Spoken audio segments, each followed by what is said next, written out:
Hey y'all, I've got a lot going on. I've got about an hour left. I'm trying to make supper that I can slide in the oven when I get back from my daddy's this evening. So I have peeled 2 potatoes. You see they're a real nice size. This is just for 2. Tuna casserole for 2. That's what we're going to call it.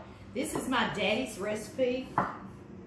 We girls, sisters, we were raised on this and we love tuna casserole night. I'm slicing these about a 1/2 inch thick so they will keep their integrity, and I'm putting them in cool water. Cool water, this is going. I'm going to boil these until they're just tender with about a 1/2 teaspoon of salt, not falling apart because that's going to be our base in our casserole. Okay, y'all, they're boiling. I'm going to let them go about 6 minutes so they'll stay nice and firm and keep their integrity. Y'all, I am olive oiling a casserole dish. This one's smaller than 9 by 13, as you see, because it's tuna casserole. Daddy's tuna casserole for 2. Let me test my little potatoes. See if I did get them done. Just done. Perfect. Yes, they're not falling apart, and that is wonderful. Don't drain them. We've got to keep that potato juice because it's starchy. It's going to help us make a lovely sauce. Just like this. If you overcook your potatoes, they just begin to totally fall apart. And will they still taste okay if you do that? Yeah, it'll taste the same. I know because I've done it many times when I'm running around multitasking like I'm doing just about every time. Then I've overcooked them and they fell apart, but it does taste the same. So no worries. This is a nice weeknight recipe that is not so demanding for our little brains, because our brains are tired sometimes, aren't they? Yes, they are. Okay, I'm going to try to do a single layer of my taters, right? There's that other piece. Okay. Let me just put that to the side, hopefully out of the way. I've got 4 4-ounce cans of tuna, and I'm going to drain those. Do I think you could use something other than tuna? That's a lot of times y'all's questions. I do. I think you could use chicken. I think chicken would be really good in here. And something I also thought about is some canned roast beef. I know y'all seen this in the stores. It's canned. It's in beef broth. I think that would also be good in here too. So certainly. I'm going to help this along because I've got to get to another task.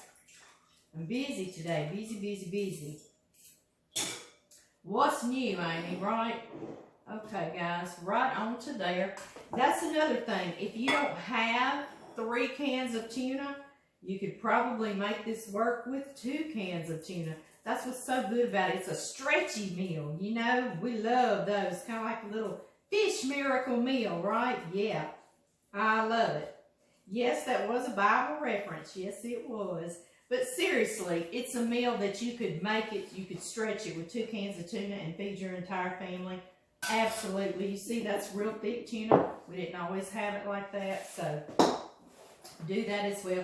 Y'all remember these? This is a little container I got 20 years ago with this Velveeta, and I love it. Something else I'll do is kind of put a little bit of salt and pepper on my potatoes before my tuna, but hey, whatever. We did on the tuna and the taters, right? Yeah. This is another thing. A lot of times I have a whole thing of this processed cheese. I don't today. Let me get my cheese slicer. There you are, in the very back.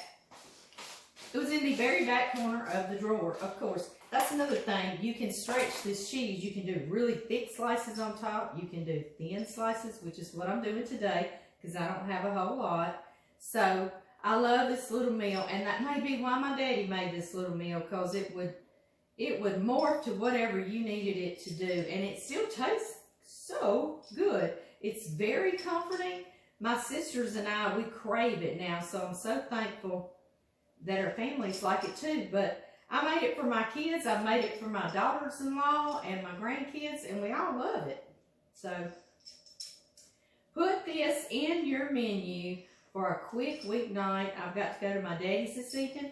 I can keep this in the refrigerator, and I can slide it into a 350-degree oven for about 20 minutes when I get home while I'm just feeding the dogs and getting dressed for bed, right? I know. So it's a wonderful little thing. Y'all see, we're going to make this work. Y'all see that? Yes, we are. Put you in half, right down the middle.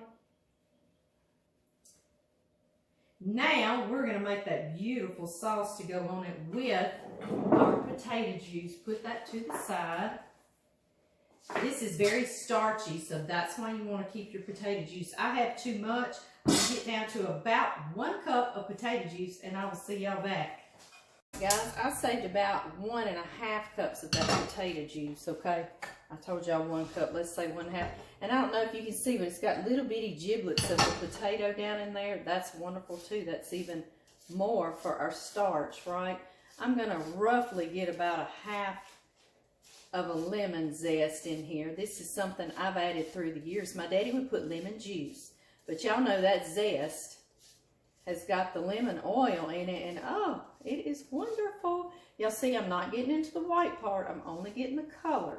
If you just get the color, you get bright, beautiful lemon and none of that bitter white, okay? Y'all see roughly about 1/2 a lemon. I'll grab a knife under y'all and slice this and juice this right in here.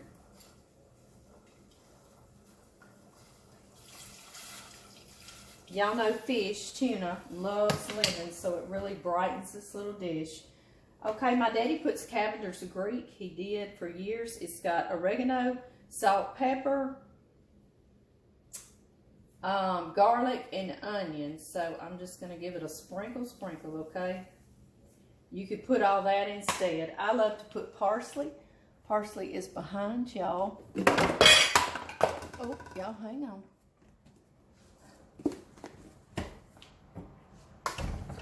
Is this open? Yes. I love to put parsley flakes in here. Just a few, a sprinkle. And then how we're going to thicken this sauce, we're going to take a couple of tablespoons of all-purpose flour, and I'm going to add a little bit of cold water, okay? Make sure your water is cold and mix it. If you skip this step and you put your flour directly in your hot potato juice, it is going to curdle or clump or lump, and you will have to deal with the devil to get those lumps out, okay? So don't skip your little slurry step. And now whisk it in, just like that.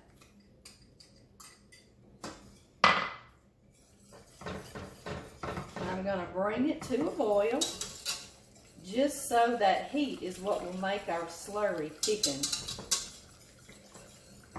Can y'all see how beautiful it is? But we're not finished just yet.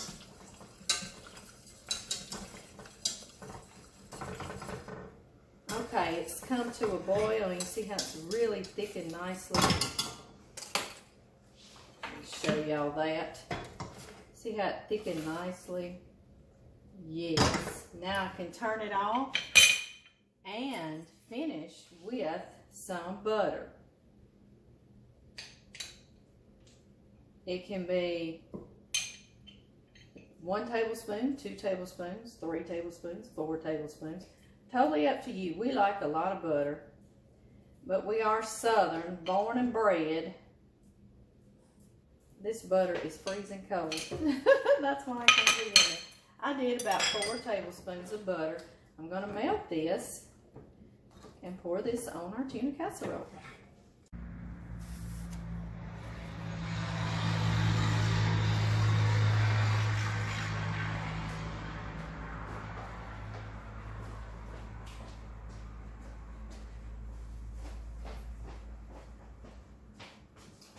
Alright, y'all, I've got my door open so my puppy dogs can run in and out. It's a beautiful evening here, or late afternoon, I should say. And that way they don't bark in our videos. Y'all see that log truck going by? I know I'm always harping about them, but that's what we are, as a logging town. When you live in the middle of nowhere, you gotta find ways to make money to live and pay your bills, right? Yes, you do.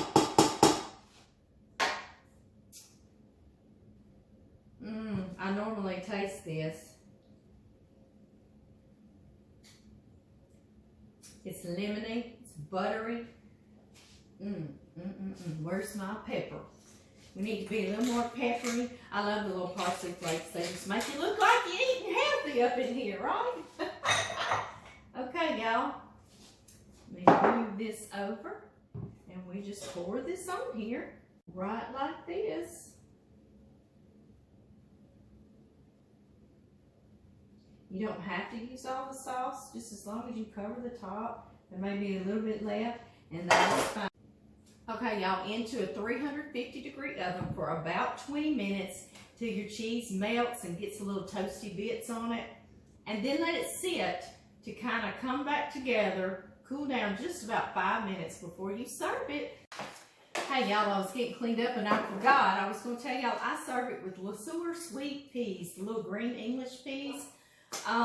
You could also drain these and make these a layer in your casserole, but my daddy always did them to the side just in case you didn't like the peas. But I love them. They're a nice, sweet little addition. I'll pour a whole spoonful right over my casserole, and it's so good. Okay, I'm really gone this time.